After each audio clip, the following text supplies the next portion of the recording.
Di sebuah bukit yang jauh dari desa, di daerah Kalimantan, hiduplah seorang janda miskin dan seorang anak gadisnya.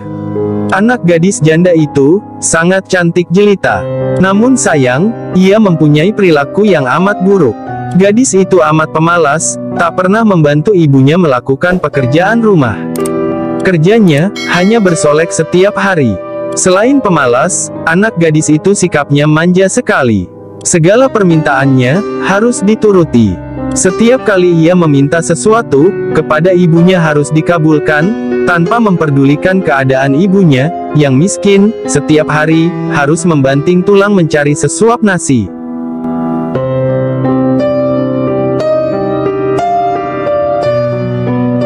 Pada suatu hari, anak gadis itu diajak ibunya turun ke desa untuk berbelanja. Letak pasar desa itu amat jauh, sehingga mereka harus berjalan kaki yang cukup melelahkan. Anak gadis itu berjalan melenggang dengan memakai pakaian yang bagus dan bersolek, agar orang di jalan yang melihatnya nanti akan mengagumi kecantikannya.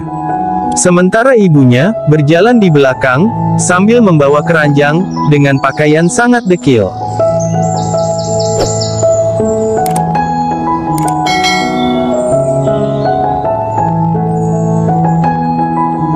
Karena mereka hidup di tempat terpencil, tak seorang pun mengetahui bahwa kedua perempuan yang berjalan itu adalah ibu dan anak. Ketika mereka mulai memasuki desa, orang-orang desa memandangi mereka. Mereka begitu terpesona melihat kecantikan anak gadis itu, terutama para pemuda desa yang tak puas-puasnya memandang wajah gadis itu. Namun, ketika melihat orang yang berjalan di belakang gadis itu, sungguh kontras keadaannya.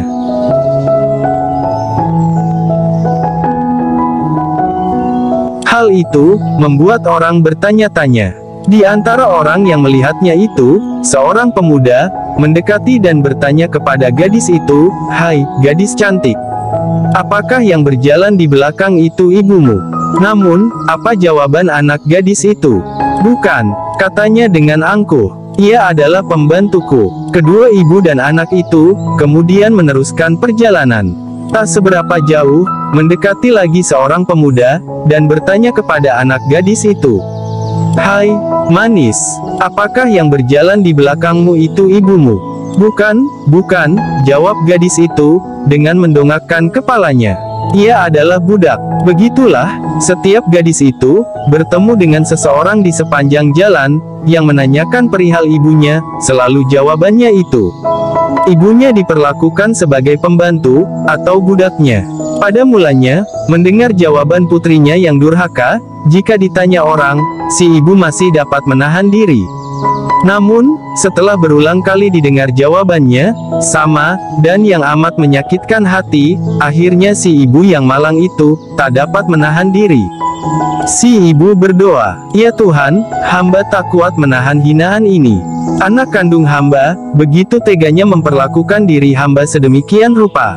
Ya Tuhan, hukumlah anak durhaka ini. Hukumlah dia." Atas kekuasaan Tuhan yang Maha Esa, perlahan-lahan, tubuh gadis durhaka itu berubah menjadi batu. Perubahan itu dimulai dari kaki.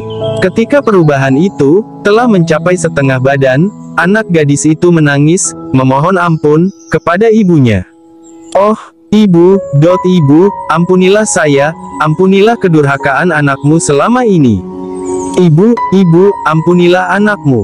Anak gadis itu terus meratap dan menangis, memohon kepada ibunya. Akan tetapi, semuanya telah terlambat. Seluruh tubuh gadis itu akhirnya berubah menjadi batu. Sekalipun menjadi batu, namun orang dapat melihat bahwa kedua matanya masih menitikkan air mata, seperti sedang menangis. Oleh karena itu, batu yang berasal dari gadis yang mendapat kutukan ibunya itu disebut batu menangis. Demikianlah cerita berbentuk legenda ini, yang oleh masyarakat setempat dipercaya bahwa kisah itu benar-benar pernah terjadi. Barang siapa yang mendurhakai ibu kandung yang telah melahirkan dan membesarkannya, pasti perbuatan laknatnya itu akan mendapat hukuman dari Tuhan yang Maha Kuasa.